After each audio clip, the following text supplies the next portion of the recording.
Greeks were the first to seek universal, abstract principles underlying natural phenomena, moving away from purely practical or mythological explanations. If other civilizations, Egypt, Babylon, China, focused on the practical knowledge necessary for administration, agriculture, and construction, Greek thought for the first time aimed at knowledge for the sake of knowledge, philosophy, and the construction of a universal picture of the world based on reason and logic. This shifted knowledge from the plane of recipes and practices into the plane of theory and method. My Mentis code philosophy helps me clearly see that this innovation lay in the development of the first formal method of doubt in human history.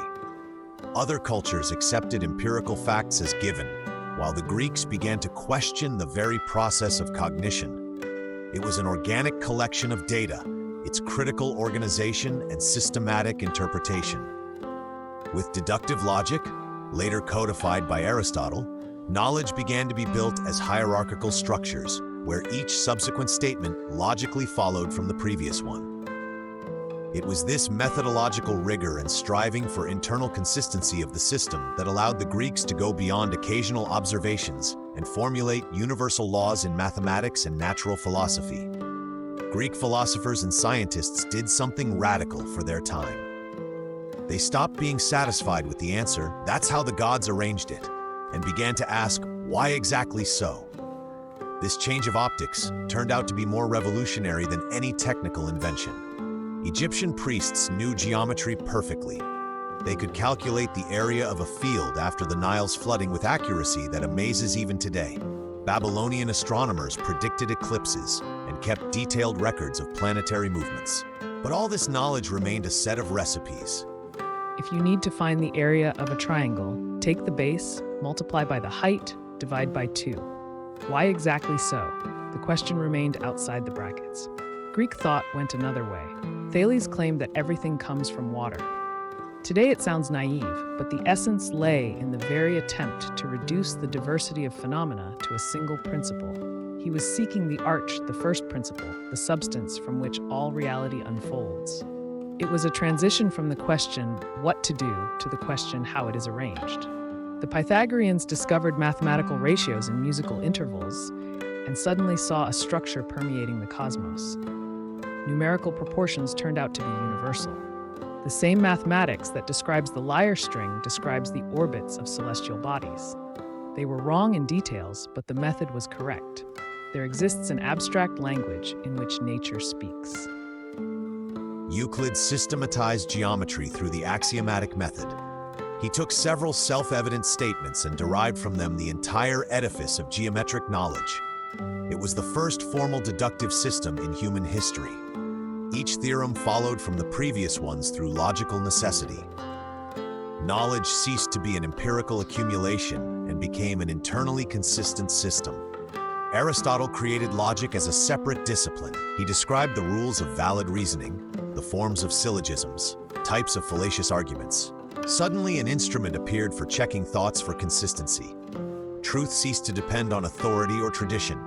It became subject to rational verification. Democritus put forward the atomic hypothesis without any empirical confirmation. He simply reasoned logically. If matter is divided infinitely, paradoxes arise. Therefore, indivisible particles must exist. It was pure deduction from philosophical premises, but it turned out to be strikingly close to reality. Archimedes combined geometric rigor with physical intuition. His law of buoyancy did not merely state a fact, but explain the mechanism through measurable quantities. He introduced idealizations necessary for mathematical description.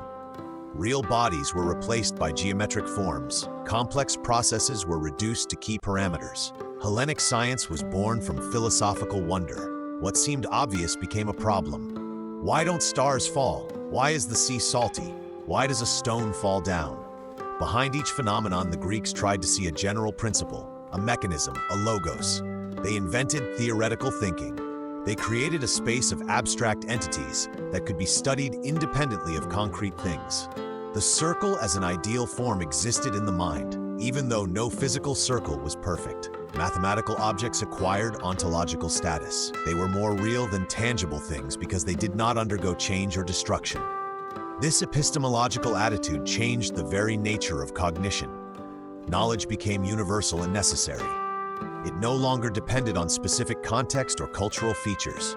A geometric theorem was equally true in Athens and Babylon, a logical proof held regardless of who conducted it. The Greeks were the first to understand that behind the chaos of phenomena stands an order accessible to rational comprehension. The cosmos can be known because it is arranged rationally. This belief in the rationality of being became the foundation of European science. Greek science was often more theoretical, but it also made a breakthrough in the collection and systematization of data. Despite the reputation of Greek science as purely speculative, Hellenic thinkers made a true revolution in the methods of gathering and organizing empirical material.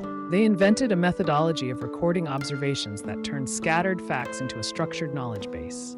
Aristotle personally dissected marine animals, cataloged hundreds of species, described their anatomy with meticulousness that amazes even modern biologists. His zoological works contained classifications based on systematic comparison of features. He distinguished viviparous and oviparous species, identified groups by type of breathing, mode of movement, structure of internal organs. Each animal received its place in the hierarchy of living beings according to the complexity of organization. Hippocrates and his school revolutionized medicine by accumulating clinical records. They recorded symptoms, the course of diseases, reactions to treatments. Each patient became a source of data for the general picture. From this mass arose nosology, where diseases received clear descriptive profiles. Medicine ceased to be a magical practice and became a discipline of recognizing recurring patterns in symptomatics. Herodotus traveled the Mediterranean, accumulating information about peoples, their customs, and the geography of territories. His method included critical evaluation of sources. He clearly distinguished what he had seen with his own eyes, what he had heard from reliable witnesses, and what was transmitted as unconfirmed rumors. Such stratification of reliability became the origin of scientific methodology of information verification. Theophrastus systematized botany, documenting more than 500 plant species. He grouped them by morphological characteristics, habitat distribution, economic value. His texts recorded vegetation cycles, ecological requirements, methods of reproduction. Each plant occupied a defined place in the taxonomic grid, which allowed the properties of new species to be predicted by their position in the classification. Eratosthenes measured the Earth's circumference by comparing the angles of sunlight in Alexandria and Syene. He obtained a concrete numerical value through triangulation. His calculations relied on precise measurements of distances and angular values. The error amounted to only a few percent of the actual size of the planet. Hipparchus created a star catalog with positions of more than 1,000 stars, recording their coordinates and brightness. Comparing his records with earlier data, he discovered the precession of the equinoxes, a slow drift of the celestial coordinate system.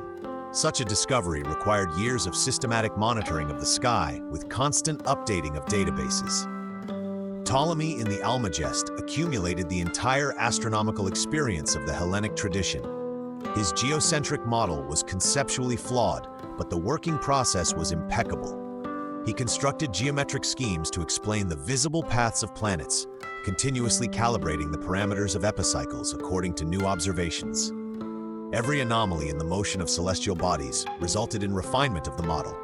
Callimachus created in the Library of Alexandria the Pinakes, the first bibliographic catalog of antiquity. He systematized tens of thousands of manuscripts by authors, genres, themes. This work made it possible to navigate the vast corpus of texts, turning a chaotic collection into a research resource. The Greeks invented the very idea of the archive as an organized repository of verified information. They understood that knowledge requires structuring for transmission to future generations. Without taxonomy, biology remains a list of observations.